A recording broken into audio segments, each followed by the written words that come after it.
The snow had been falling for 3 days straight when the Duke of Ashworth found her.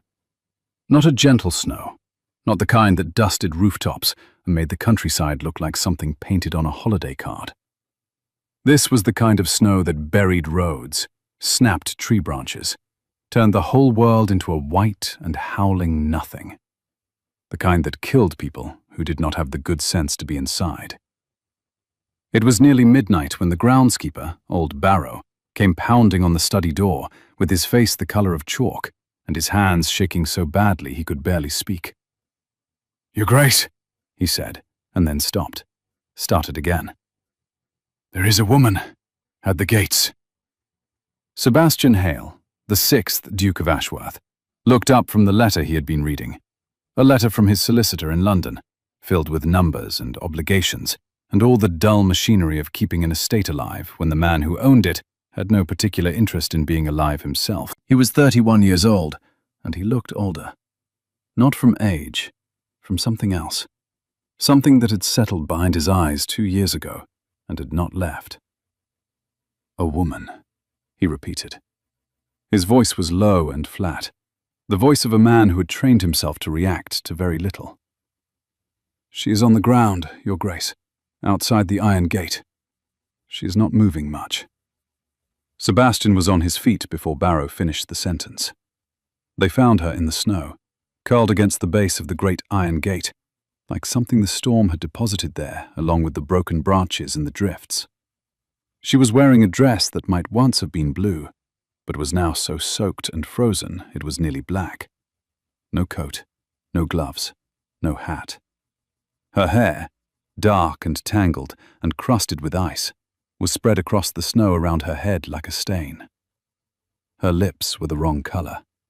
Her fingers were the wrong color. Her skin, where he could see it, was so pale it was almost transparent, like paper held up to a candle. She was still breathing, barely. Shallow little puffs of fog that disappeared almost before they formed. Sebastian knelt in the snow beside her. The cold bit through his trousers immediately, sharp as teeth, and he did not care. He pulled off his coat, the heavy wool one lined with fur that had cost more than most families earned in a year, and wrapped it around her. She weighed almost nothing when he lifted her. That was the thing he remembered later, the thing that stayed. How light she was. How it felt less like carrying a person, and more like carrying something the wind might take from his arms if he was not careful. "Open the house," he said to Barrow, and his voice was no longer flat. It was something else entirely. He carried her up the long drive, through the snow that reached his knees in places, past the ancient oak trees that lined the approach to Ashworth Hall like sentinels guarding something that no longer deserved guarding. The hall itself rose ahead of them, enormous, dark, every window unlit except the one in his study where the lamp still burned. It was a house that had once held laughter, music, the sound of footsteps on marble, the smell of fresh flowers in every room. Now it held silence and dust, and the echoes of a man walking alone through rooms too large for one person. He brought her inside. The housekeeper, Mrs. Calloway, appeared as if she had been summoned by some force beyond the physical. A stout woman in her 50s with iron-grey hair and the kind of face that suggested she had seen everything the world could offer and had decided most of it was foolishness. She took one look at the woman in Sebastian's arms, and her expression shifted from irritation at being woken to something fierce and focused. "The blue room," she said. "I will have a fire built immediately. Barrow, hot water, not boiling, warm. Do you understand? Warm. And blankets, every blanket we have." Sebastian carried the woman up the staircase. He was aware of the way her head lolled against his shoulder, the way her frozen hair pressed against his neck, the way her breath came in hitches as if even the act of breathing was something her body was considering giving up on. He was aware of these things in a way that felt dangerous, because he had spent 2 years being aware of as little as possible. He laid her on the bed in the blue room, and Mrs. Calloway descended like a general organizing a campaign. Blankets were piled, hot stones wrapped in cloth were placed at her feet. Her frozen shoes, if you could call them shoes, more like slippers, ridiculous in this weather, meant for a ballroom, not a blizzard, were removed, and Mrs. Calloway's face tightened when she saw the state of the woman's feet. "She has been walking for a long time," she said quietly, more to herself than to Sebastian. "In this storm. In these." Sebastian stood by the door, watching. He should leave. This was not his place. Mrs. Calloway and the maids would care for her. He had done what any decent person would do. He had brought her inside. He should leave. He did not leave. Because when Mrs. Calloway gently brushed the frozen hair away from the woman's face, Sebastian saw it clearly for the first time, and the floor beneath him seemed to tilt. He knew that face. He knew the exact curve of that jaw, the specific way the cheekbones caught the firelight, the small scar just above the left eyebrow that looked like a crescent moon. He knew the precise distance between the nose and the upper lip, the shape of the closed eyelids, the way the brows arched, not in surprise, even in unconsciousness, but in something that looked like a permanent, quiet question. He knew that face because he had looked at it every day for a year.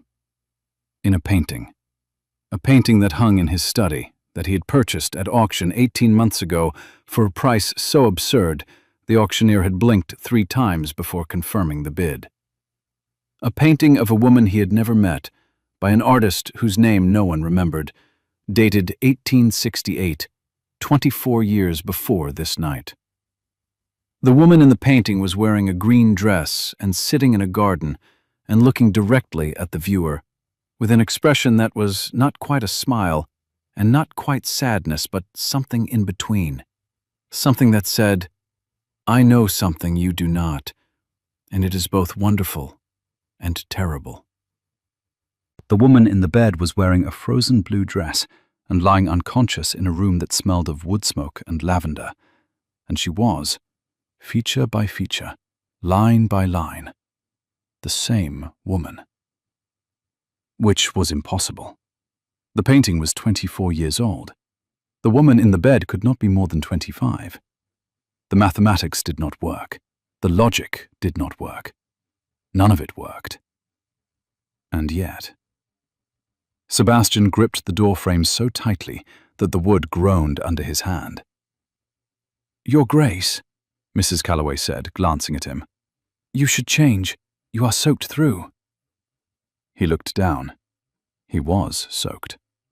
The snow had melted into his clothes and pooled on the floor around his boots. He was shaking, though whether from cold or from something else, he could not say. "When she wakes," he said, and his voice came out wrong, rough and strange, like a door being opened for the first time in years, the hinges protesting. "When she wakes, I want to be told immediately." Mrs. Calloway studied him. She had been in this house for 23 years. She had watched Sebastian grow from a serious, quiet boy into a serious, quiet man. She had watched him marry. She had watched his wife die. She had watched him close himself off from the world like a man boarding up windows against a storm that would never end. In 23 years, she had learned to read the Duke of Ashworth the way some people read weather, by the pressure in the air, by the direction of the wind, by the small shifts that predicted large changes. Something had shifted. "Of course, Your Grace," she said. He left, but he did not sleep. He went to his study, still in his wet clothes, and he stood before the painting. He looked at the woman in the green dress, at her almost smile, at her knowing eyes, at the crescent scar above her left brow. He looked at her for a very long time. Then he sat down in the chair before the fire, and he waited. She woke at dawn. Mrs. Calloway was the one sitting by the bed when the woman's eyes opened, a fact that later seemed important, because Mrs. Calloway was the kind of person who noticed things, and what she noticed first was the fear. Not ordinary fear, not the confusion of someone waking in a strange place. This was deeper, wider, the kind of fear that comes from reaching for something that should be there and finding nothing, like reaching for the ground and finding empty air. The woman's eyes were brown, not dark brown, not light brown, the precise, warm brown of autumn leaves when the sun comes through them. They opened, and they looked at the ceiling, and they filled immediately with something so raw and unguarded that Mrs. Calloway, who had been a housekeeper for 23 years and prided herself on maintaining a professional distance from every situation, had to press her hand against her own chest. "You are safe," Mrs. Calloway said. "You are in Ashworth Hall. You were found at the gates last night. You are safe." The woman turned her head. She looked at Mrs. Calloway. She opened her mouth, and then she closed it. And then she opened it again. And what came out was not a word, but a sound. A small, broken sound, like glass stepping on glass. "Can you tell me your name, dear?" Mrs. Calloway asked, keeping her voice steady, keeping her hands still, keeping everything about herself as calm and solid as a stone wall for this woman to lean against. The woman stared at her. Her mouth moved. Nothing came. She tried again. Her brow furrowed. And there it was, the crescent scar, catching the early light exactly the way it did in the painting. And she pressed her hands against the blankets as if trying to anchor herself to something physical, something real. "I don't," she whispered. Her voice was hoarse, scraped raw, and it trembled like a leaf in wind. "I don't know." "You don't know your name?" The woman shook her head. And then, slowly, with a horror so quiet it was almost soundless, her hands came up to her face. She pressed her fingers against her own cheeks, her own forehead, her own jaw, as if checking that the face was real, that it was there, that it belonged to her, as if she was not entirely sure. "I don't know anything," she said. Mrs. Calloway went to the study. Sebastian was still in the chair. He had changed his clothes at some point during the night. He was in dry trousers and a white shirt, the sleeves rolled to the elbows, no waistcoat, no cravat, which for the Duke of Ashworth was the equivalent of appearing in public in his undergarments. His hair was disarranged. His eyes were red-rimmed, but sharp. He looked like a man who had spent the night thinking very hard about something and had arrived not at an answer, but at a deeper and more complicated question. "She is awake," Mrs. Calloway said. He stood immediately. "She does not know her name," Mrs. Calloway continued, watching his face. "She does not know where she came from, how she arrived here, or anything about herself. She is frightened, but she is composed. She is polite. She asked if she was causing trouble." Sebastian said nothing. "Your Grace, the woman does not know who she is." "I know," he said. And then, more quietly, as if the words were being pulled from somewhere he had not intended to open, "Neither do I." Mrs. Calloway did not ask him what he meant. She was wise enough to recognize when a man was not speaking to her, but to himself. He went to the blue room. He knocked. He waited for a voice that said, "Come in." And even those two words, even scratched and faint and uncertain, sent something through him that he was not prepared for. A recognition. Not of her voice specifically, he had never heard her voice, but of something in it, some quality, some frequency that matched a frequency inside himself that he had forgotten existed. He opened the door. She was sitting up in the bed, propped against the pillows Mrs. Calloway had arranged. The blankets were pulled to her chest. Her hair, no longer frozen, had dried into dark waves that fell past her shoulders, and her skin, now warmed by the fire that had been burning all night, had shifted from deathly pale to the softest ivory.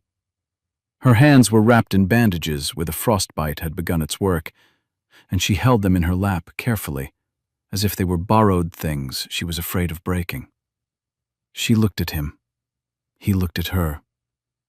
And the thing that happened in that moment was not dramatic. There was no thunderclap, no rush of music, no sudden blinding light. What happened was quieter than that, and because it was quieter, it was more devastating. What happened was that Sebastian Hale, who had spent 2 years building himself into a fortress of silence and duty and controlled indifference, looked into this woman's brown, autumn leaf eyes and felt every wall he had constructed crack. Not fall, not yet, but crack. Hairline fractures running through stone that had taken years to lay. The kind of cracks that cannot be repaired because the foundation itself has shifted. "I am the Duke of Ashworth," he said. His voice was careful, measured, the voice of a man standing on ground he does not trust. "You were found at my gates last night, in the storm. You are welcome here for as long as you need." She studied him, despite the fear, and the fear was still there, he could see it, a living thing behind her eyes, coiling and uncoiling. She studied him with an attention that felt almost physical, as if she was reading him the way a scholar reads a text in a language they are still learning, carefully, thoroughly, missing nothing. "Thank you," she said. Then, after a pause, "I am sorry I cannot tell you who I am. I want to. There is a place where that information should be, and it is simply empty, like a room someone has cleared of all its furniture." He was not prepared for that. Not for the precision of it, not for the metaphor, not for the way she described her own absence of self with such clarity that it revealed, by contrast, the sharp intelligence still intact beneath the amnesia. She did not know who she was. But whoever she was someone who thought in images, who spoke with exactness, who faced the void where her identity should have been and described it rather than dissolving into it. "The doctor will come this morning," he said. "In the meantime, Mrs. Calloway will see to anything you need." She nodded. Then she tilted her head, just slightly, and said, "You are looking at me as if you know me." The crack in his walls widened. "Rest," he said, and left. The doctor came. Dr. Ellis was a round man, with kind eyes and careful hands, who had been treating the Ashworth household for 15 years. He examined the woman thoroughly, her frostbitten fingers, which would heal, her feet, which were blistered and raw but would also heal, her lungs, which were clear despite the exposure, and her memory, which would not cooperate no matter how gently he prodded. He sat with Sebastian in the study afterward, drinking tea and choosing his words with the precision of a man who knows that what he says next will determine the shape of someone's life. "The memory loss is real," he said. "I have seen it before, though rarely. A severe shock, physical, emotional, or both, can cause the mind to simply close a door. Everything that was behind that door still exists. She has not lost who she is. She has lost access to who she is. Will it return? Sometimes it returns all at once, like a dam breaking. Sometimes it returns in pieces. A smell, a sound, a face triggers a fragment, and the fragments slowly accumulate until the picture is complete. And sometimes," he paused, "sometimes it does not return at all." Sebastian absorbed this. "There is something else," he said, and rose from his chair. He crossed to the painting. He had turned it to face the wall during the night, an act that felt both necessary and cowardly, and he had spent an hour afterward trying to decide which it was. He turned it around. Dr. Ellis looked at the painting. Then he looked at Sebastian. Then he looked at the painting again. "Good Lord," he said. "The painting is dated 1868, Sebastian said. 24 years ago." Dr. Ellis stood and approached the painting. He examined it closely. The brushwork, the canvas, the small brass plate on the frame that bore only the date and no name. "This is uncanny," he said. "The resemblance is extraordinary. But, Your Grace, it must be a relative, a mother, perhaps, an aunt. The painting is clearly of a woman in her 20s. The woman upstairs is also in her 20s. The ages cannot align." "I know. The likeness is remarkable, but such things are not unheard of. Children often bear a striking resemblance to their parents." "A striking resemblance," Sebastian repeated. Look at the scar. Dr. Ellis looked. Above the painted woman's left eyebrow, there was a crescent-shaped mark, small, precise, distinctive. The woman upstairs has the same scar, Sebastian said. Same shape, same position, same size. Dr. Ellis was quiet for a long moment. Scars can run in families, he said, but his voice had lost its certainty. If the same incident, a fall from a horse, a childhood accident, occurred in similar fashion to both mother and daughter.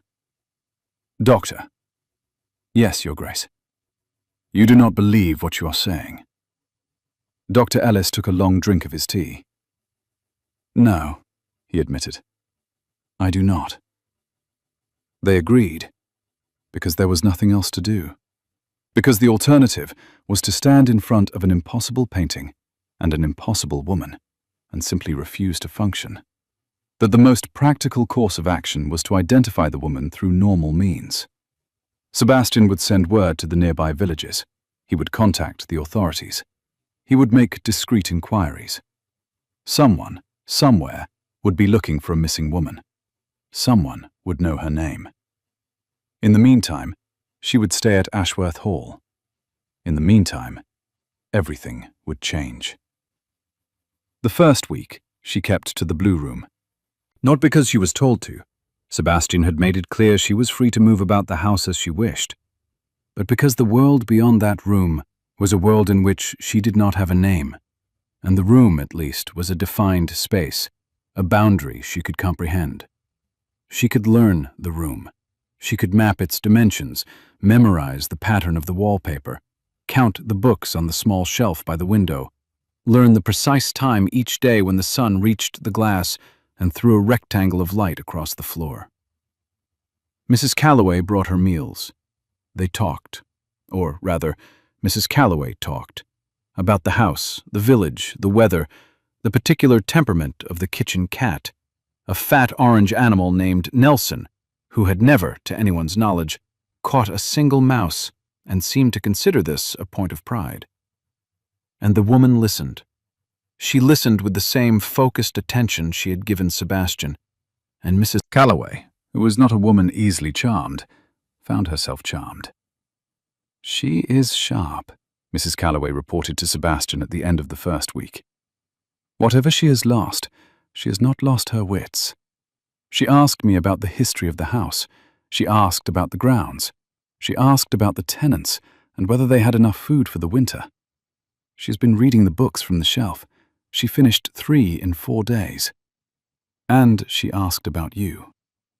Sebastian, who had been reading a ledger, did not look up.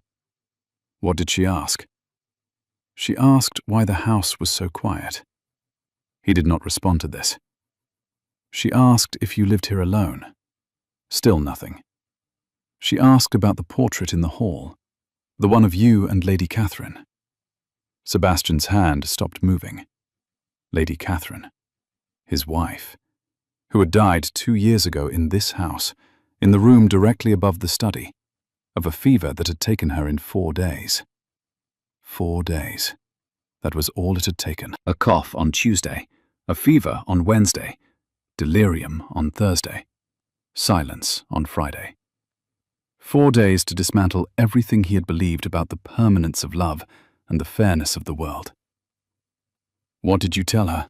He asked, and his voice was very controlled, very even, which was how Mrs. Calloway knew it was costing him everything to ask. I told her you were a widower, she said. I told her Lady Catherine died 2 years ago. I told her you had been very much in love with your wife, and that her loss had been a great blow to you. I saw no reason to be anything other than honest. No, he said. There is no reason. He went to see her that evening. He told himself it was duty, the duty of a host checking on a guest, nothing more. He brought a book, a history of the county, which he thought she might find interesting, given her questions about the house and the land. That was the reason. A book. A simple, practical, emotionally uncomplicated book. He knocked. She said, "Come in." He entered. She was sitting in the chair by the window, wearing a dress that Mrs. Calloway had found somewhere. Dove grey, simple, slightly too large for her frame, which made her look younger and smaller than she was. Her bandaged hands were resting on her knees. Her hair was braided now, a thick, dark plait that hung over her left shoulder, and the firelight caught the copper threads in it and made them glow. "I brought you this," he said, holding out the book as if it were a shield. She took it. She looked at the cover. "A History of the County of Ashworth and its Surrounds," she read aloud, "by Reverend Thomas Whitting." She looked up at him. "Is it any good?" "It is thorough," he said. "Whether it is good depends on your tolerance for Reverend Whitting's belief that every event in the county's history was personally arranged by divine providence." And she laughed. It was a small laugh, a short, surprised burst of sound that she immediately tried to catch, pressing her bandaged hand against her mouth as if she had broken a rule she did not know existed. But it was real, and it was warm, and it filled the room the way the fire's heat could not. Sebastian stood very still. He could not remember the last time someone had laughed in this house. He could not remember the last time he had said something that made someone laugh. The sound of it moved through him like light through a window, illuminating things he had not looked at in a long time. "I am sorry," she said, lowering her hand. "I do not know why that struck me as funny." "Because it is funny," he said. "Reverend Whitting once attributed a poor turnip harvest to the moral failings of the village blacksmith." She laughed again. This time she did not try to catch it. He should leave. He had delivered the book. His duty was discharged. "Would you sit?" she asked. "I've been alone all day, and Mrs. Calloway, wonderful as she is, has very strong opinions about the kitchen cat, and I have heard them all." He sat. They talked. About the book at first, then about the house. She asked him about the architecture, when the west wing had been added, why the east windows were larger than the west, whether the stone had been quarried locally. He answered. Her questions were specific and intelligent, and each one surprised him, because they revealed an understanding of buildings and their construction that she should not have had unless she had studied the subject, which meant something about her was surfacing, even if the memories themselves remained locked. "You know a great deal about architecture," he observed. She stopped. She looked at her own hands as if they might hold the answer. "I do," she said slowly. "I do not know how I know it. It is like... Do you know the feeling of reaching for a word that is right at the edge of your tongue? That is what all of it is like. Everything I know is right at the edge. I can feel the shape of it. I just cannot see it." "That must be maddening." "Maddening," she repeated, testing the word. "Yes, but also frightening.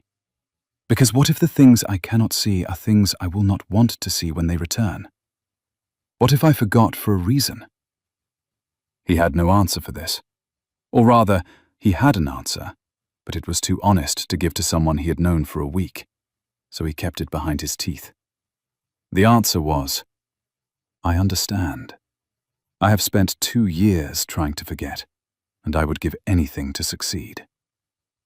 Instead, he said, "Whatever you find, when you find it, you will not face it alone. You have my word." She looked at him. For a long moment, neither of them spoke. The fire crackled.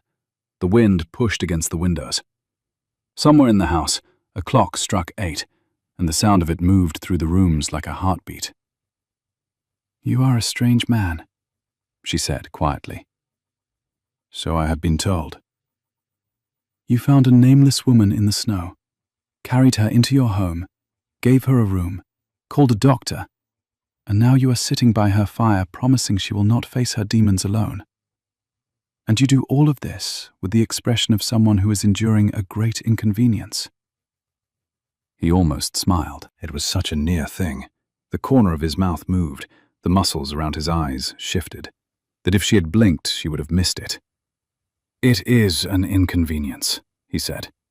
I was quite committed to being miserable. I can see that. You are disrupting a very carefully constructed program of isolation and self-punishment. My deepest apologies. And this time it was his turn to almost laugh. A single exhaled breath, barely audible, but she heard it, and the look that crossed her face was something he would remember for the rest of his life. It was surprise and warmth and recognition, as if she had found something she had not known she was looking for. He left shortly after. He went to his study. He turned the painting back around and stood before it again.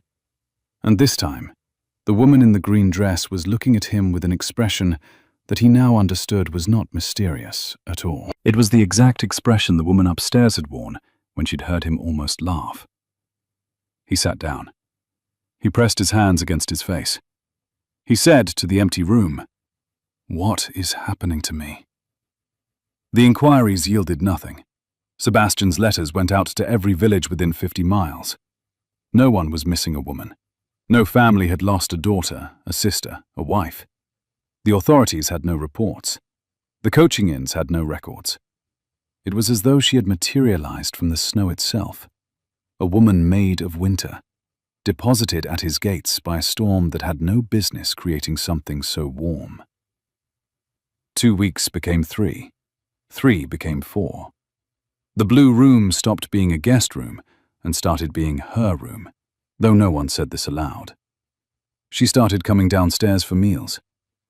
The first time she appeared in the dining room, Sebastian was already seated, and he stood so abruptly that his chair scraped against the floor with a sound that made them both flinch. "I thought I might eat here," she said, standing in the doorway, "if that is acceptable." The dining room at Ashworth Hall was designed for 30. There was one place set. It sat at the head of a table so long that a person at one end could barely see the expression of a person at the other. It was, she thought, the loneliest table she had ever seen. "Of course," he said. Mrs. Calloway, who seemed to materialize at moments of social crisis, the way some people materialized at the scene of a fire, had a second place set within moments. Not at the far end of the table, not even in the middle. She set it at the place directly to Sebastian's right, close enough to pass the salt without standing, close enough to speak without raising one's voice, close enough that if 2 people reached for the bread at the same time, their fingers might touch. Sebastian looked at the place setting. He looked at Mrs. Calloway. Mrs. Calloway looked back at him with an expression that said, very clearly, "I have been waiting for this for 2 years, and you will not ruin it." They ate together. The conversation was careful, polite, the conversation of 2 people who were intensely aware of each other's presence and were working very hard to pretend they were not. They discussed the weather. They discussed the book she had finished. She had opinions about Reverend Whitting's theological approach to agriculture that were precise and devastating, and that made Sebastian set down his fork twice because he was too engaged in listening to remember to eat. They discussed the grounds, which she had seen from her window but not yet visited. "When the weather breaks," he said, "I will show you the gardens. They are not much in winter, but in spring they are." He stopped. "They are what?" He was quiet for a moment. "They were my wife's," he said. "She designed them. Every path, every planting, every corner." The silence that followed was not empty. It was full of something. His grief, her attentiveness, the space between what he had said and what he had not said. "You must miss her very much," she said. "I do." "Will you tell me about her?" No one had asked him this. In 2 years, not a single person, not his brother, not his friends, not the endless parade of well-meaning acquaintances who had shown up in the months after Catherine's death, with casseroles and condolences, and the desperate need to say something helpful, had simply asked him to tell them about her. They had told him they were sorry. They had told him she was in a better place. They had told him time would heal. They had not asked him to describe the sound of her laugh, or the way she hummed while she worked in the garden, or the particular way she had of tilting her head when she disagreed with something, but was too polite to say so. Her name was Catherine, he said. She was small and fierce, and she hated Brussels sprouts, and she could make anyone in any room feel like the most important person in the world. She read 3 books a week, and she argued with me about everything, and she was right more often than she was wrong, and I never told her that enough. He stopped. He had not intended to say any of that. He had intended to say something measured and appropriate, something that acknowledged Catherine's memory without exposing the raw, unfinished wound beneath it. But this woman had asked, and the asking had opened a door he had not been able to open for himself. "She sounds wonderful," the woman said softly. She was. And the gardens were hers. Yes. "Then when the weather breaks," she said, "I would very much like to see them." They walked in the gardens in February, when the snow had melted enough to reveal the bones of what Catherine had built. The paths were brick, laid in a herringbone pattern that the woman recognized immediately as a specific historical technique, another fragment of knowledge surfacing from the locked room of her memory. The beds were empty, the roses cut back to gnarled stumps, the arbors bare. But even in its winter skeleton, the garden was beautiful, because the bones of beautiful things are beautiful. And Catherine had built something whose structure was its own kind of grace. They walked side by side, but not touching. The distance between them, about a foot, the width of a garden path, felt as precisely calibrated as the distance between stars. She asked about the plants. He told her. She asked about the arbors and the paths and the small stone bench beside the pond. He told her everything. He told her how Catherine had drawn the plans on the back of old letters, how she had fought with the head gardener about the placement of the roses, how she had insisted on a herb garden that nobody wanted, but everybody ended up using.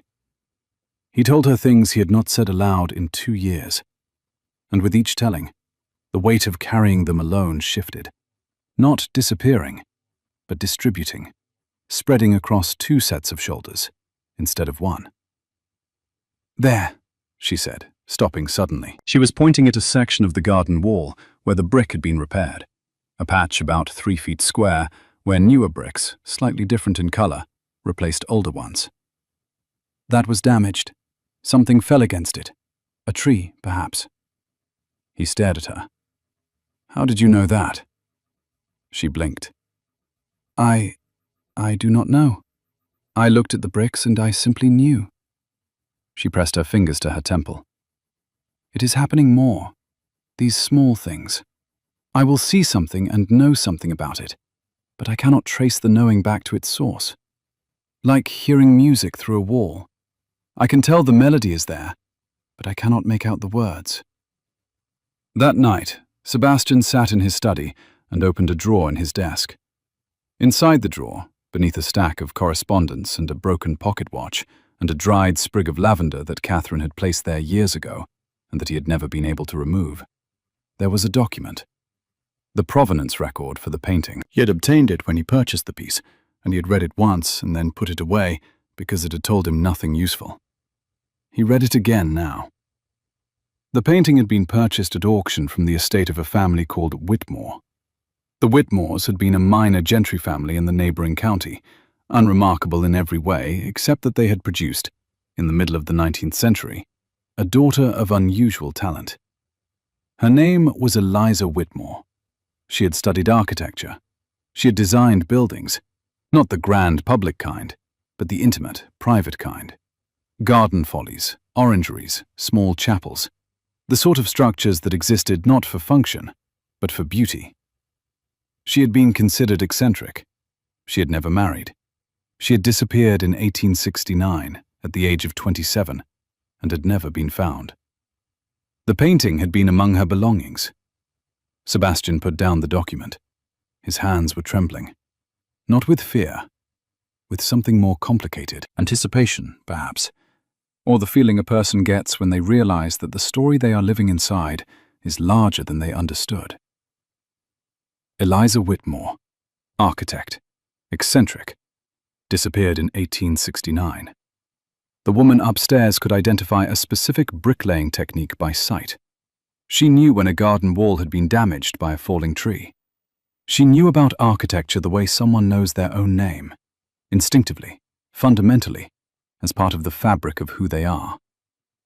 He did not tell her, not yet, because the information was incomplete, and because he was afraid, not of the truth, but of what the truth might mean.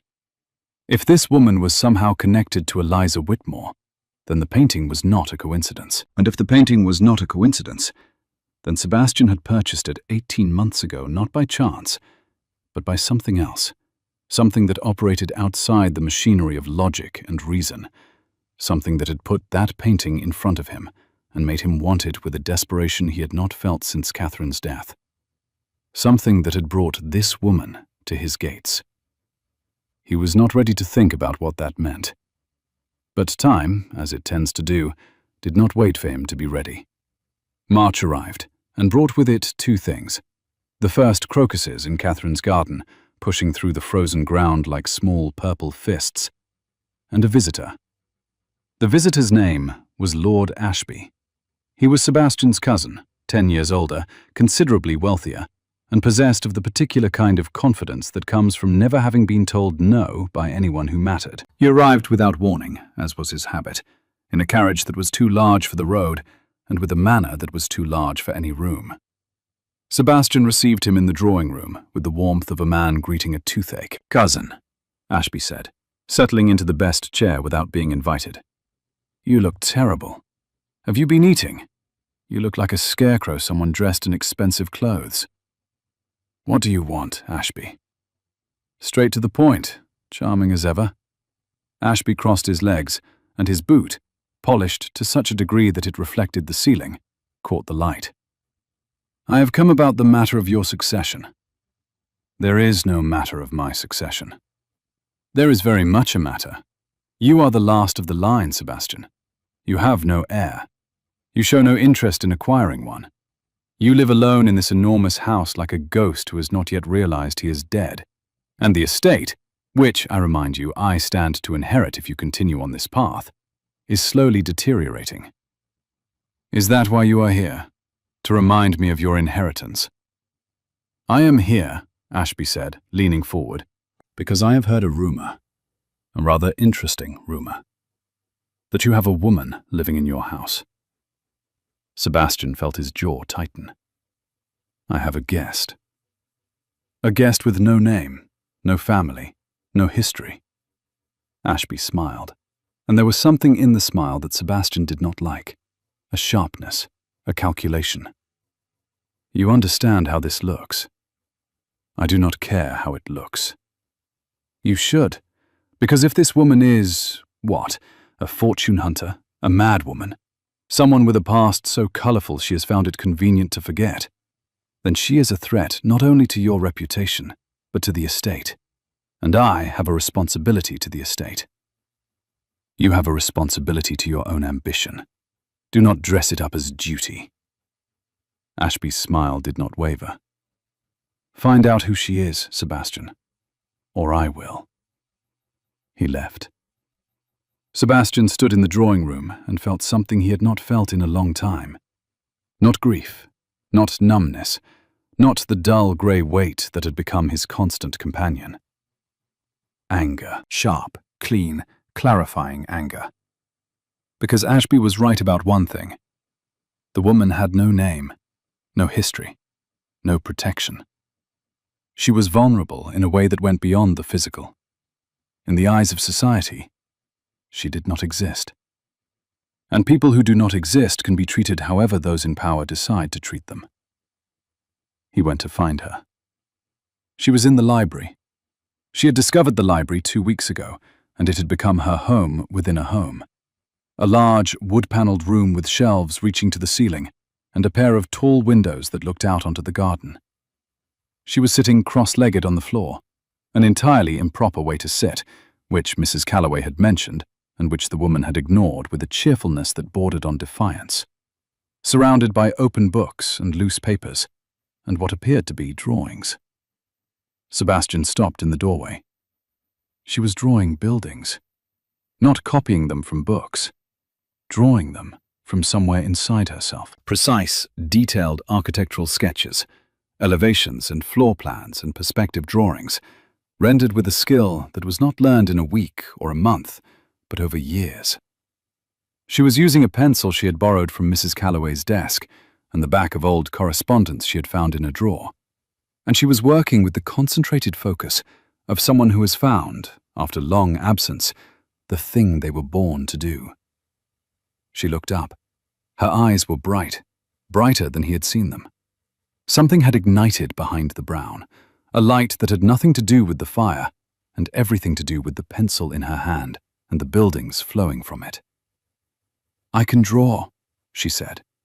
And then, as if the enormity of this simple fact was only now hitting her, "I can draw.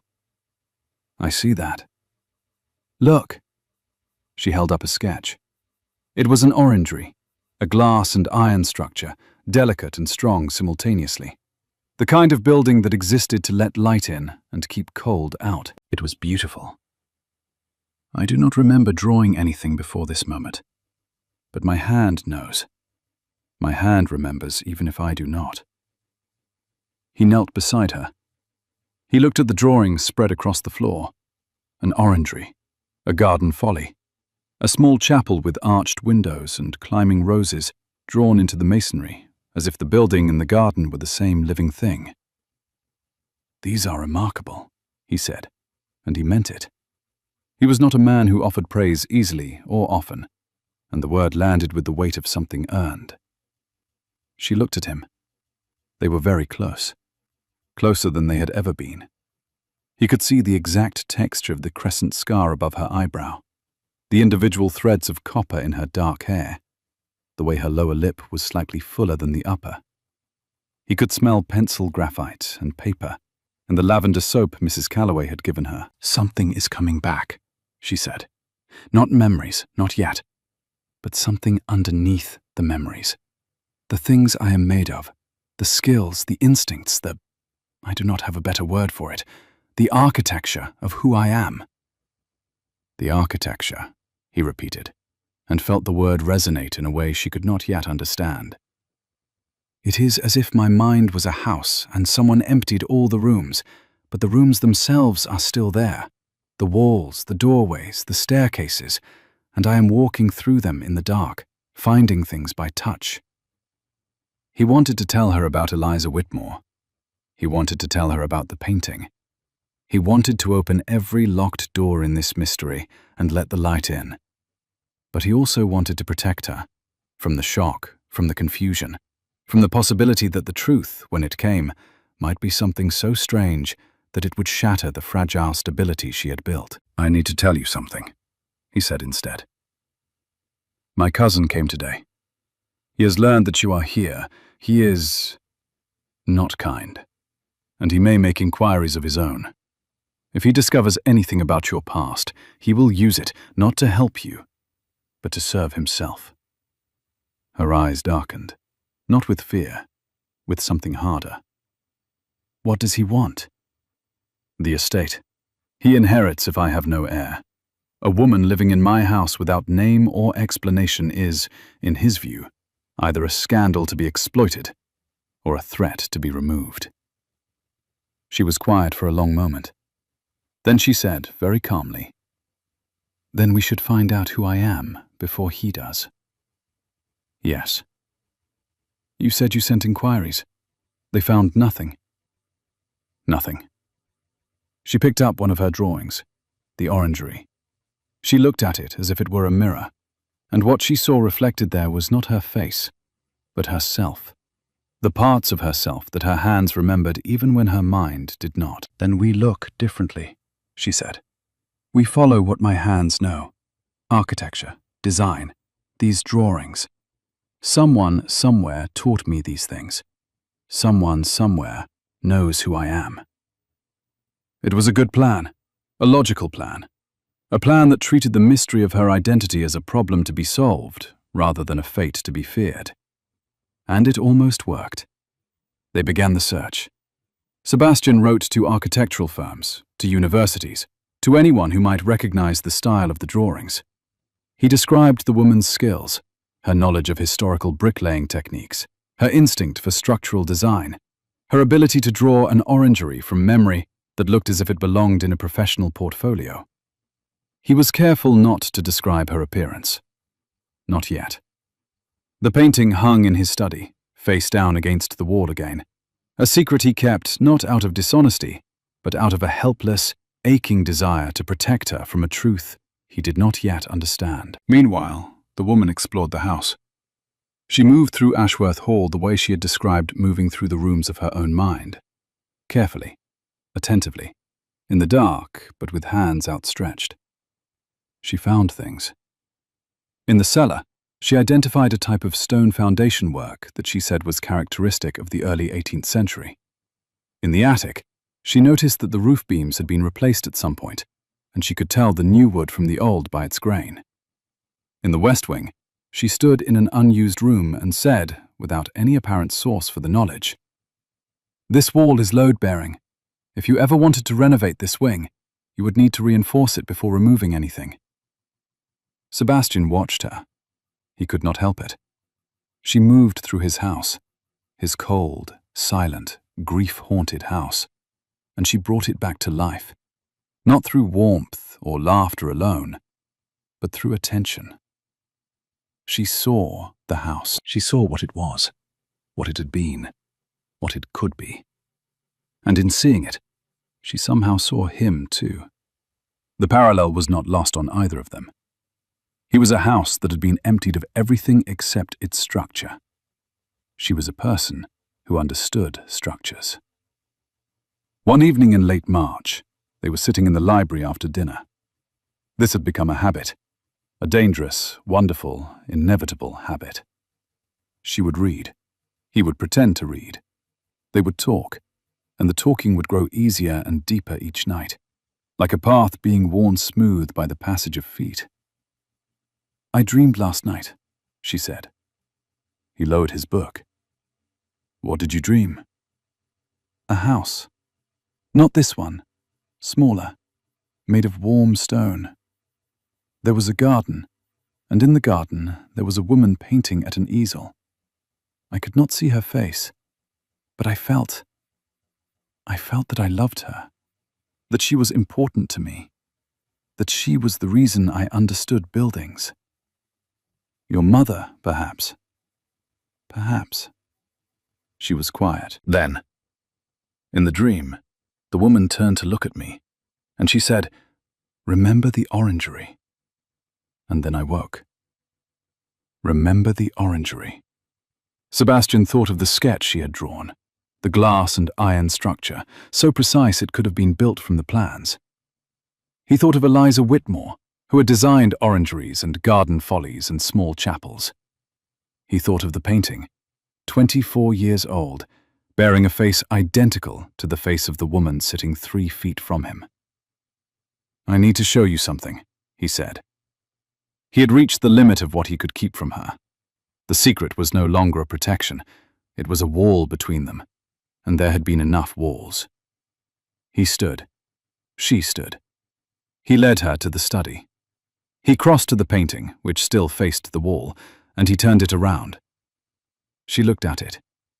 The sound she made was not a gasp and not a cry. It was a breath, a single, sharp inhalation, as if the air had been knocked from her lungs by something she had not seen coming. She stepped forward. She raised her bandaged hand. The bandages were lighter now, the frostbite nearly healed, the fingers beneath them pink and whole. And she touched the frame. Not the canvas, the frame. As if she was afraid that touching the image itself might break something. "Where did you get this?" she whispered. "At auction, 18 months ago. From the estate of a family called Whitmore." Whitmore. The provenance record says it was among the belongings of a woman named Eliza Whitmore. She was an architect. She designed buildings, orangeries, follies, chapels. She was considered eccentric. She disappeared in 1869. The painting is dated 1868. The woman stared at the painting. The woman in the painting stared back. The same face, The same scar. The same eyes that held an expression somewhere between a smile and sadness, somewhere between knowing and unknowing. "This is not possible," she said. "No. This painting is 24 years old." "Yes. I am not 24 years old. I do not know how old I am, but I am not this painting." "No." She turned to him. Her eyes were wide, and in them was something he had not seen before. Not fear, not confusion, but a terrible, trembling hope. As if the impossible thing she was looking at was not a mystery to be solved, but an answer to a question she had not known she was asking. "Eliza Whitmore," she said. "She designed orangeries." "Yes." "She was an architect." "Yes." "She disappeared." "Yes." The woman looked back at the painting. She studied it the way she studied buildings, with that precise, structural attention, looking not at the surface, but at what held the surface up, what gave it its shape and its strength. "She was my mother," the woman said. "I do not know how I know this, but she was my mother. The woman in my dream, the one who said, 'Remember the orangery.' She looked like this. She looked exactly like this. And she taught me everything." She sat down, not gracefully, simply folded, as if her legs had decided they were finished supporting her for the time being. She sat on the floor of Sebastian's study, beside the painting that bore her mother's face and her own, and she pressed her hands against the carpet and breathed. Sebastian knelt beside her. He did not touch her. He wanted to. He wanted to take her hands, or press his hand against her back, or do anything at all to close the distance between them. But the distance was hers. She was the one navigating the darkness of her own mind, and he would not rush her steps. "Eliza Whitmore disappeared in 1869, she said, thinking aloud, her voice steady in the way that voices are steady when the person speaking is holding themselves together through sheer force of will. If she was 27 when she disappeared, and she had a child, if she had me, then she would have had to survive her disappearance. She would have had to go somewhere, start a new life, raise a daughter. She would have had to give up everything, her name, her family, her work, in order to keep me. Or to keep herself safe, Sebastian said quietly. People disappear for reasons. Yes. She looked at him. What if she was running from something? What if whatever she was running from is what I am running from? What if I did not lose my memory? What if it was taken? What if someone... She stopped. Her eyes went wide, and Sebastian watched something move across her face. Not a memory, not quite, but the shadow of one. A shape moving beneath dark water. There was a man, she said, and her voice changed. It went thin and tight, like a string being wound to the point of breaking.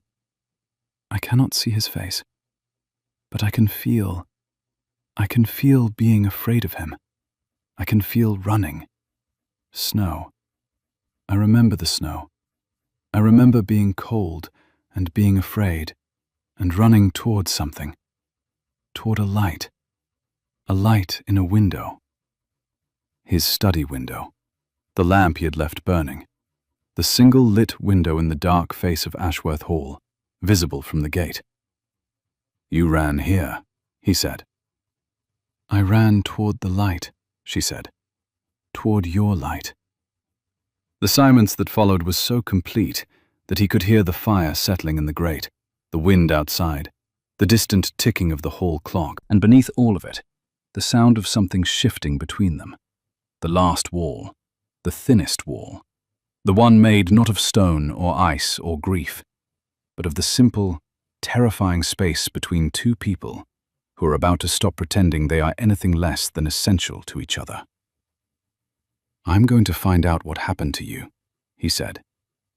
I'm going to find out who you are, and who Eliza Whitmore was, and why you came to my gate, and why your face has been hanging in my study for 18 months, as if it was waiting for you to arrive. I'm going to do this because it is the right thing to do, and also He stopped, started again. And also because I cannot bear the thought of you being afraid, and me not knowing why.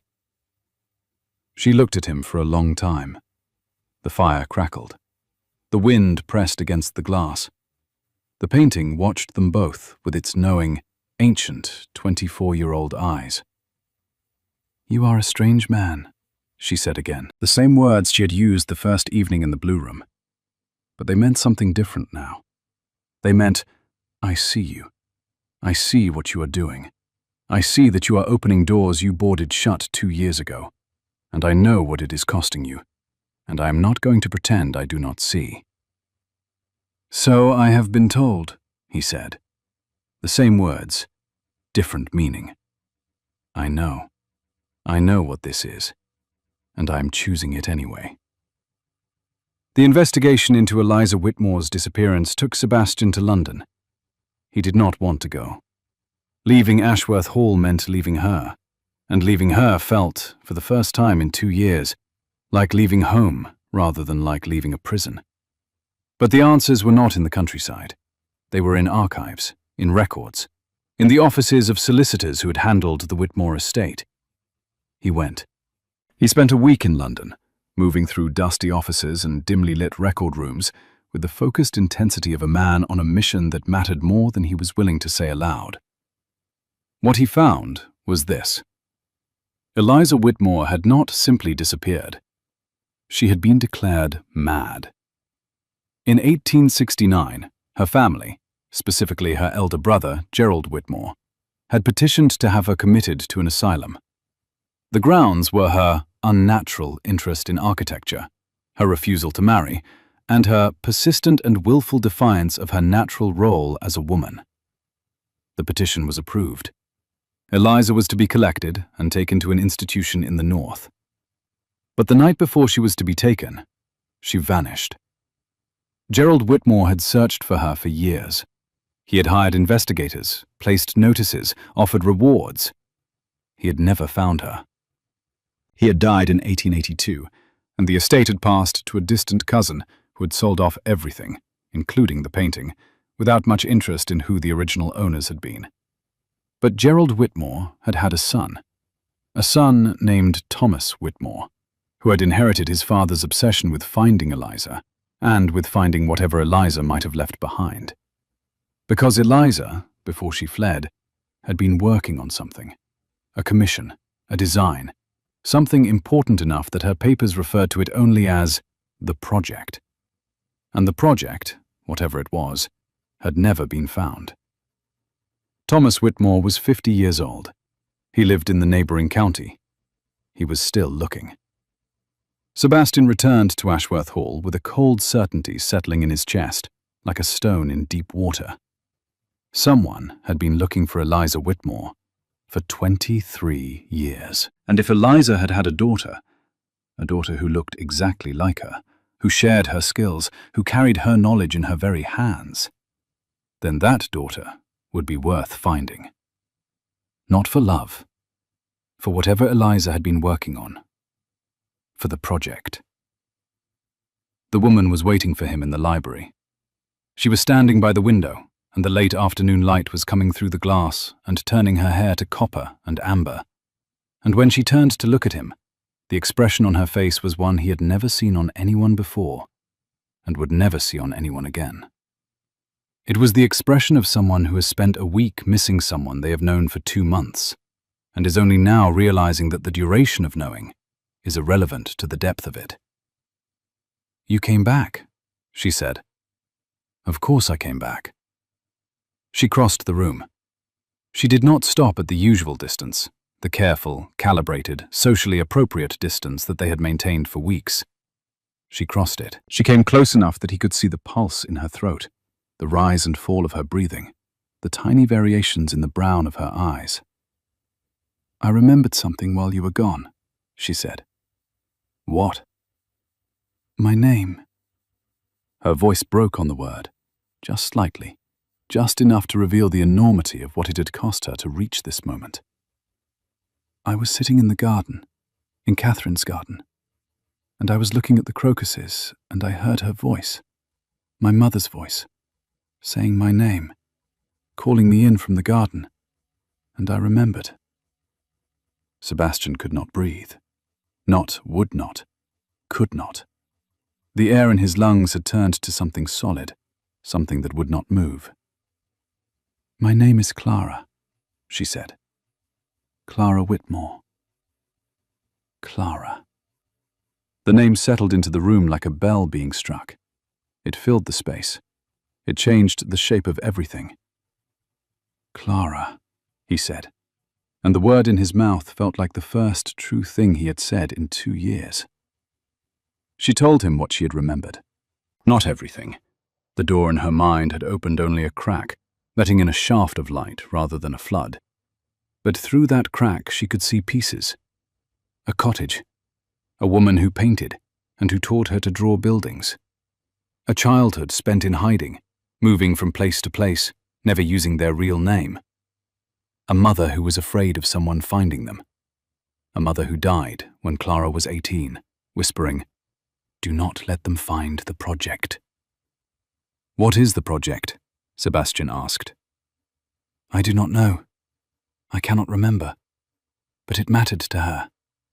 It was the thing she was most afraid of losing, and the thing she was most afraid of being found." He told her what he had learned in London. He told her about Gerald Whitmore's petition, about the asylum, about the flight in the night. He told her about Thomas Whitmore, Gerald's son, who was still searching, and he watched her face as she absorbed each piece, watched the puzzle assemble behind her eyes, watched her go pale and then steady, pale and then steady, like a ship rolling in heavy seas. "Thomas Whitmore," she said. "The man I was running from. The man in my memory. The one I could not see. It was him. He found me. I do not know how, but he found me, and I ran." "You ran here?" "To the light." He reached for her hand. It was the first time he had touched her intentionally. Not the accidental brush of fingers over a past book. Not the professional contact of helping her over an icy step. This was a choice. His hand reaching for hers, his fingers closing around hers, his skin against her skin. And the contact, warm, solid, real, sent a current through both of them that had been building since the night he had knelt in the snow and lifted her from the ground. She did not pull away. "He will come here," she said. "If he found me once, he will find me again." "Let him come." "Sebastian."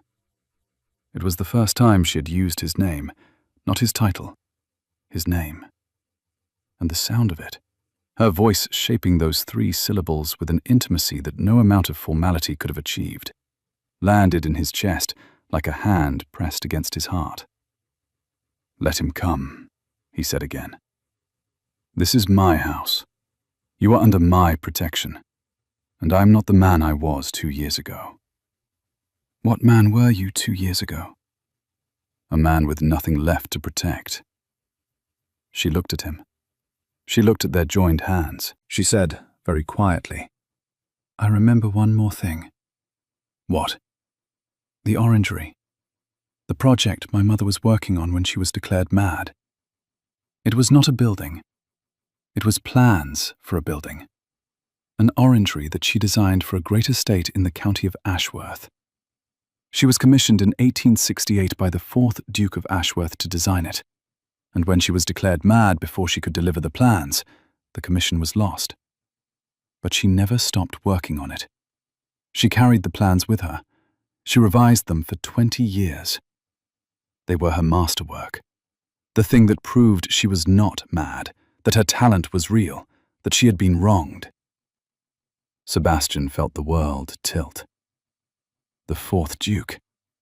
My grandfather. Yes.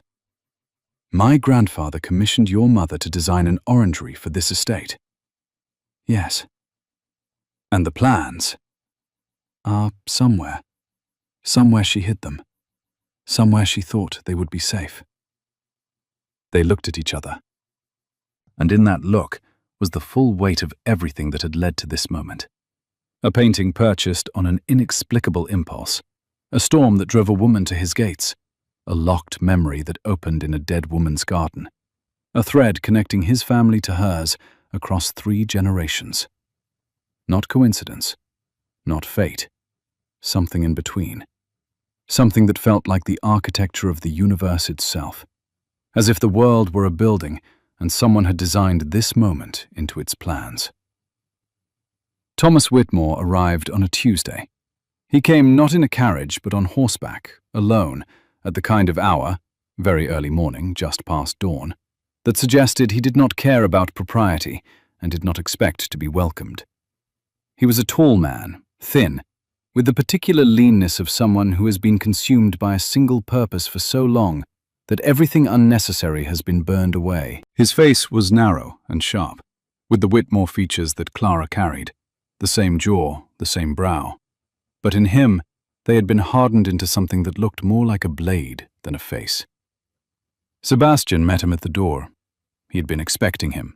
He had, in fact, been preparing for him, in the quiet, methodical way that the Duke of Ashworth prepared for everything, by thinking 3 steps ahead and showing none of it on his face. "Lord Ashby sends his regards," Thomas Whitmore said, standing on the steps, making no move to come inside. "He told me I might find something of interest here." Sebastian felt the anger again, clean and sharp. Ashby, of course. Ashby, who stood to inherit the estate. Ashby, who saw Clara as either a scandal to exploit or a pawn to play. Ashby had sent this man here. "You are Thomas Whitmore," Sebastian said. A flicker of surprise crossed the narrow face. "You know my name?" "I know a great many things. I know your grandfather had your Aunt Eliza committed for the crime of being talented. I know your father spent years hunting her like an animal. I know you have continued the tradition. And I know what you want." Thomas Whitmore's expression did not change. "Then you know I want only what belongs to my family. Eliza Whitmore's plans. Her work. It is Whitmore property." "Eliza Whitmore's work belongs to Eliza Whitmore." "Eliza Whitmore is dead." "Then it belongs to her daughter." Another silence.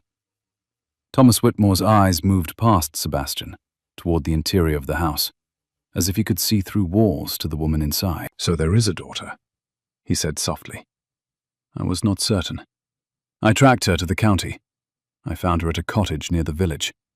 She ran before I could speak with her, into the storm." He paused. "I did not intend for her to come to harm. And yet she nearly froze to death at my gates. I am not a violent man, Your Grace. I am a patient one. I have been searching for 23 years. I simply want the plans."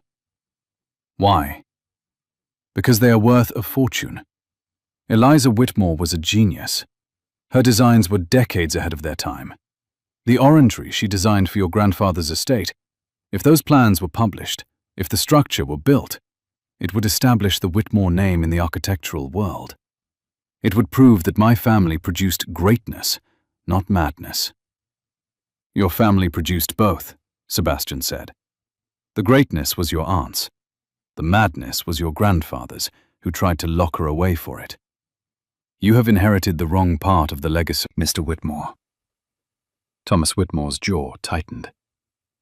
"The plans belong to the Whitmore family. The plans belong to Clara." Clara. He said the name as if tasting it. She remembers then.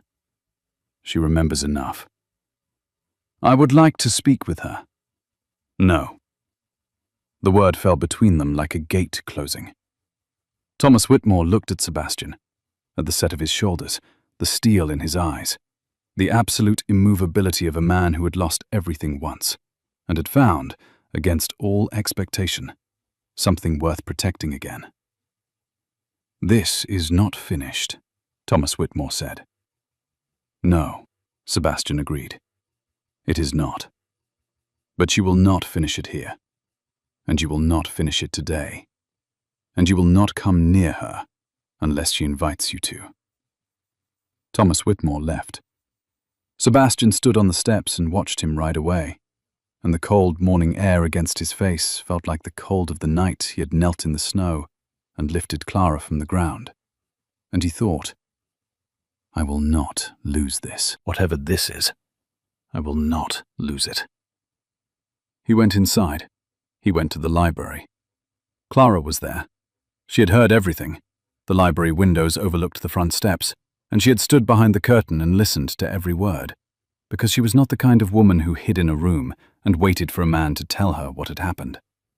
She was the kind of woman who found her own information and drew her own conclusions. "Thank you," she said. "He will be back." "I know." "We need to find the plans before he does." "I know that too." She paused. "I think I know where they are." He stared at her. "The orangery," she said. "My mother designed an orangery for this estate. She never delivered the plans because she was forced to flee, but she carried them with her for 20 years. She revised them, she perfected them. And when she died, she told me to keep them safe, to not let them find the project." Clara walked to the window. She looked out at the garden, Catherine's garden, dormant and waiting for spring. "My mother was a woman who thought in buildings. She did not hide things in obvious places. She hid them in structures, in the architecture itself." "You think she hid the plans in a building?" "I think she hid the plans in this building, in Ashworth Hall. I think she came here at some point in the 20 years she was in hiding, and I think she concealed the plans inside the house her orangery was meant to be built beside, because this was where they belonged. This was their home." It took them 3 days.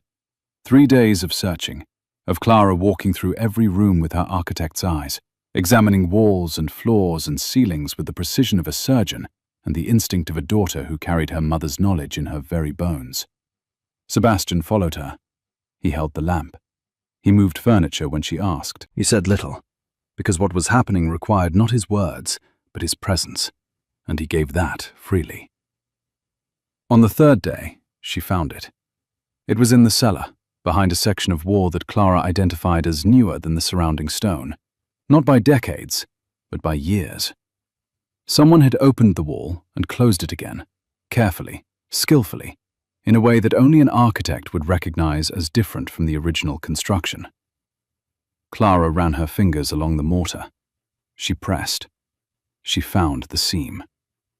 Behind the stone, wrapped in oilcloth and sealed with wax, was a leather portfolio.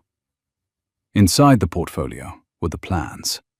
Dozens of pages, drawn in a hand that was both like Clara's and unlike it.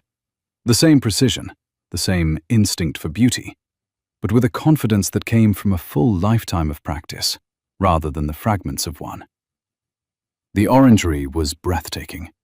Even on paper, even in pencil and ink, it was the most beautiful building Sebastian had ever seen. A structure of glass and iron that seemed to grow from the earth like a living thing, its proportions so perfect that looking at the plans felt less like looking at a design and more like looking at something inevitable, something that had always been meant to exist.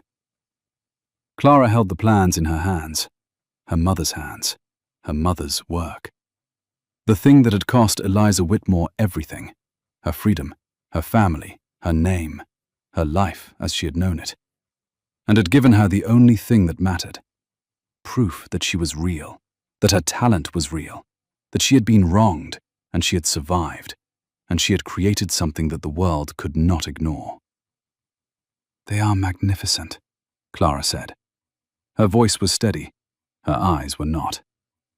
She was magnificent. Sebastian looked at the plans. He looked at Clara. He made a decision. "Build it," he said. She turned to him. "Build it," he repeated. "Here, on this estate, where it was always meant to be. Build your mother's orangery, not for the Whitmore name, for Eliza, for you." And Clara, who had come to his gates without a name or a memory or a single thing in the world except the knowledge in her hands, looked at the Duke of Ashworth and said the word that changed everything. "Yes." She built it.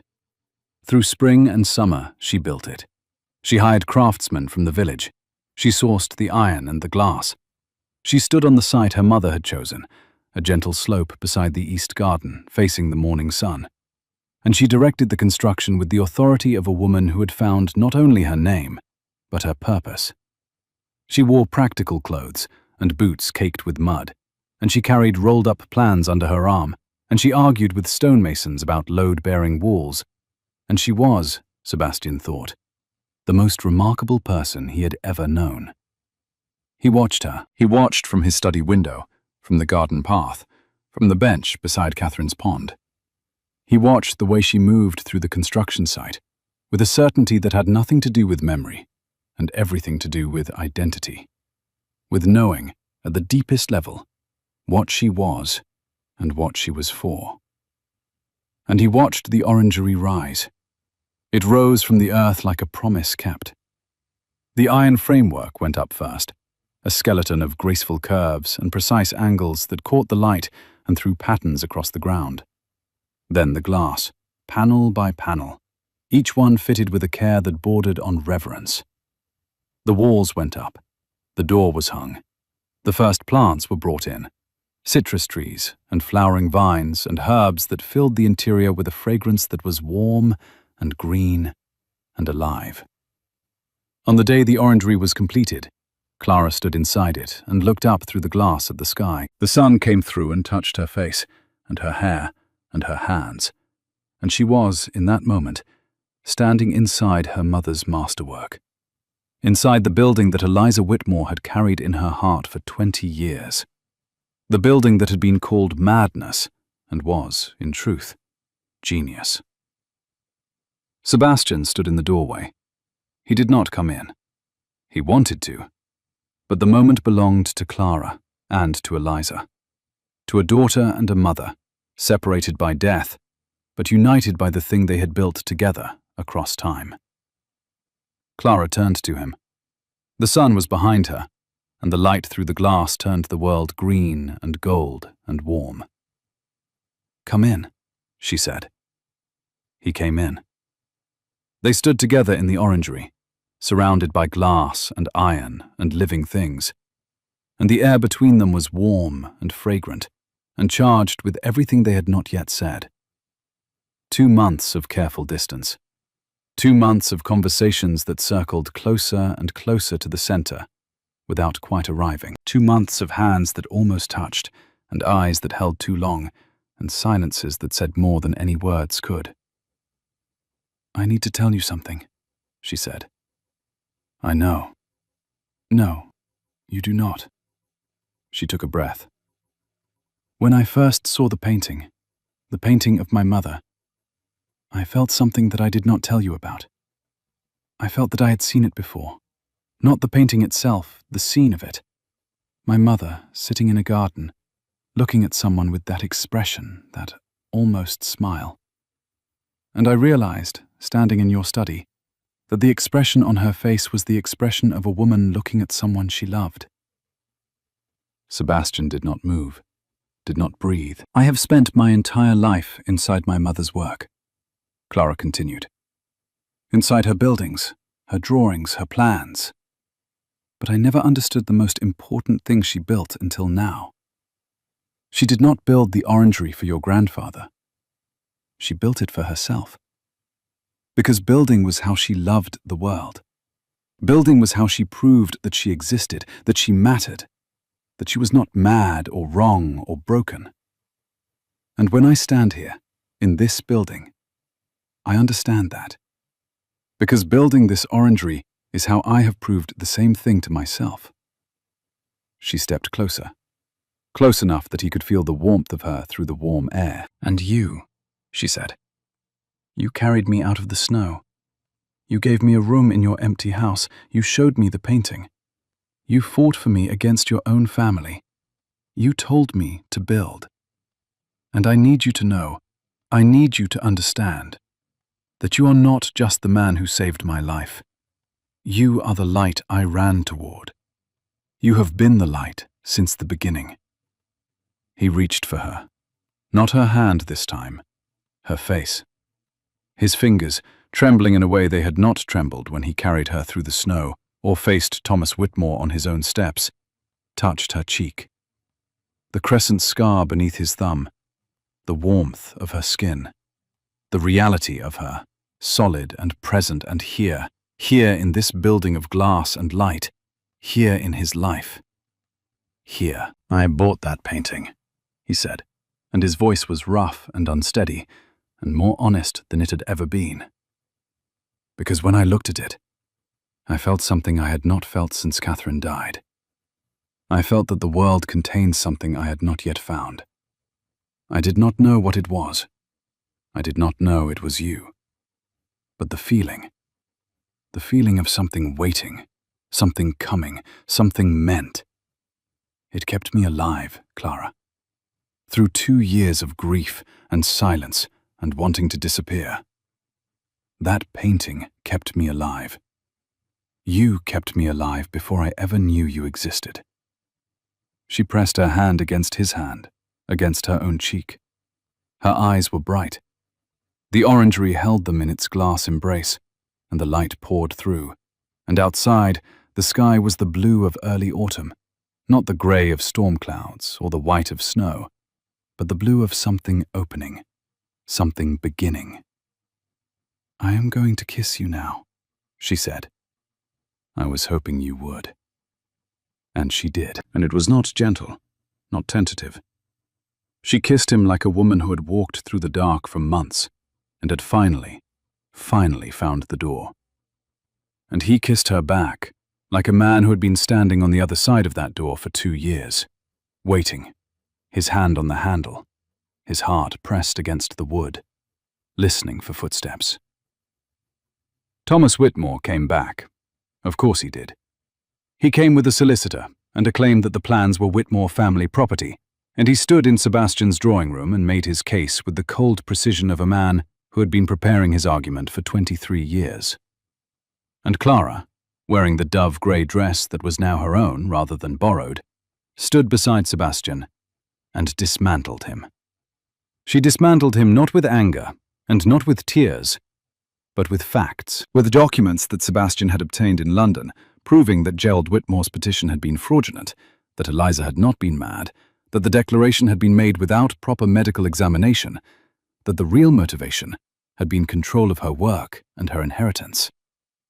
With a letter from the 4th Duke of Ashworth, Sebastian's grandfather, found in the estate archives, praising Eliza's designs and explicitly stating that the commission was Eliza's personal work, not Whitmore family property.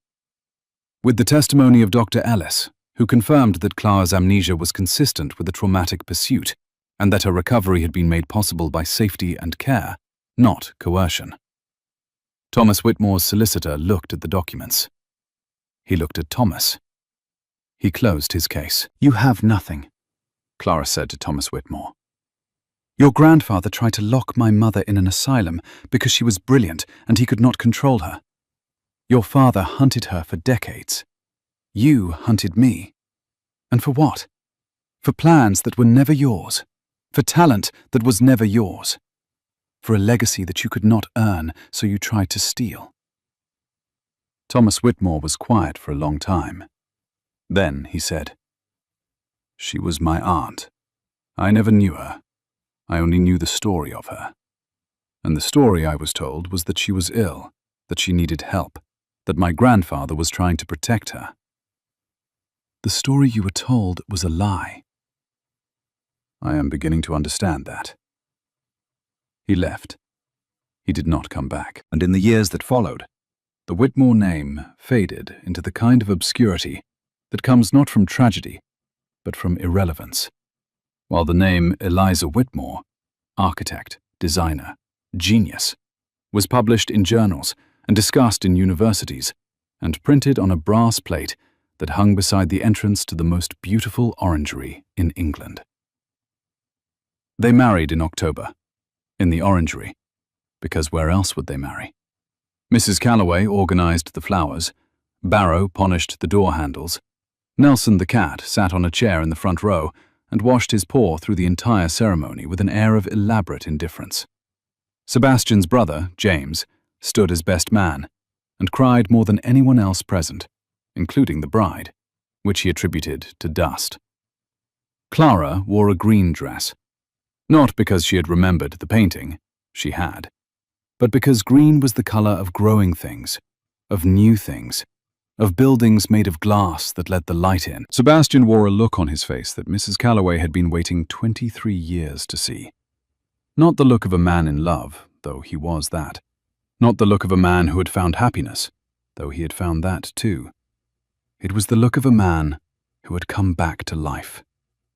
The look of a man standing in a house that he had boarded up and shuttered and left for dead, and someone had come along and opened every window, and the light was pouring in, and the rooms were full again. "I do not deserve this," he whispered to Clara during the ceremony, low enough that only she could hear. "That is not for you to decide," she whispered back. And that was the last time he said it. Lord Ashby attended the wedding. He sat in the back row with the expression of a man who has just realized that his inheritance has evaporated and is trying to maintain his dignity while doing the mathematics. Sebastian would have an heir. The estate would continue. Ashby's 20-year investment in Sebastian's misery had yielded exactly nothing. Clara caught him on the way out. "Lord Ashby," she said, with a smile that was precise and devastating. "Thank you for sending Thomas Whitmore to our door. If not for your interference, I might never have discovered my family's history. I'm in your debt." Ashby stared at her. He opened his mouth. He closed it. He got in his carriage and left. The years that followed were not perfect. They were better than perfect. They were real.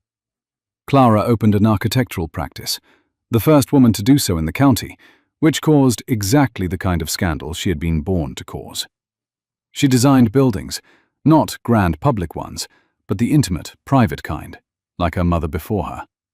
Orangeries, garden rooms, libraries, small chapels filled with light. She designed a school for the village that had more windows than walls, and that the children loved so much they had to be dragged out of it at the end of each day. She designed a cottage hospital with rooms that faced the sunrise and gardens that patients could see from their beds. She designed a home for herself and Sebastian and the family that was growing, an extension to Ashworth Hall, warm stone and wide windows, a nursery that caught the morning light. Sebastian ran the estate, but he ran it differently now. The tenants noticed first. Repairs that had been postponed were suddenly completed. Rents that had been raised were lowered. The old greenhouse that had stood empty for a decade was rebuilt and filled with the citrus trees that Clara loved. He was still quiet. He was still serious. He was still the kind of man whose approval came in the form of a single nod rather than a standing ovation. But the walls were down. The windows were open. The light was in. On a morning in the 3rd year of their marriage, Sebastian came downstairs to find Clara in the orangery.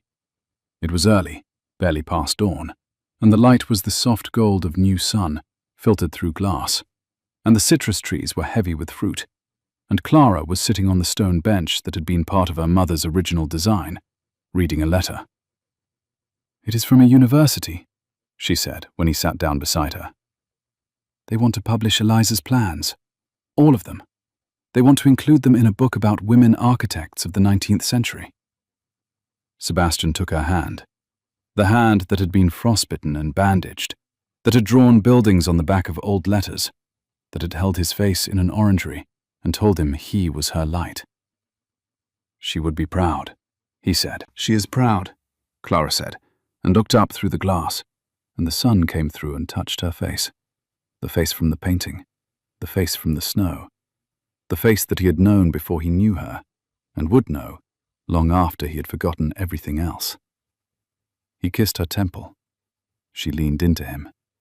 The orangery held them in its light, and outside, in Catherine's garden, the roses were blooming. There was a time, not so long ago, when the Duke of Ashworth believed that love was something that happened once and then was taken away, like a book borrowed from a library and returned before you finished the story. He believed that the best a person could do, after that, was to build walls strong enough that nothing could get in and nothing could get out. and to live inside those walls in a silence so complete that it became indistinguishable from peace. He was wrong. Love is not a book. It is a building. It is built with hands that shake, and plans that change, and materials that sometimes fail. It is built in storms and in sunlight, on ground that is not always steady, against winds that are not always kind. It is built by people who do not know the ending, but who keep building anyway, because the alternative, the silence, the empty rooms, the walls with no windows, is no kind of life at all. He found her freezing at his gates. She could not remember her name. He could not forget her face. And together, they built something that the world could not ignore.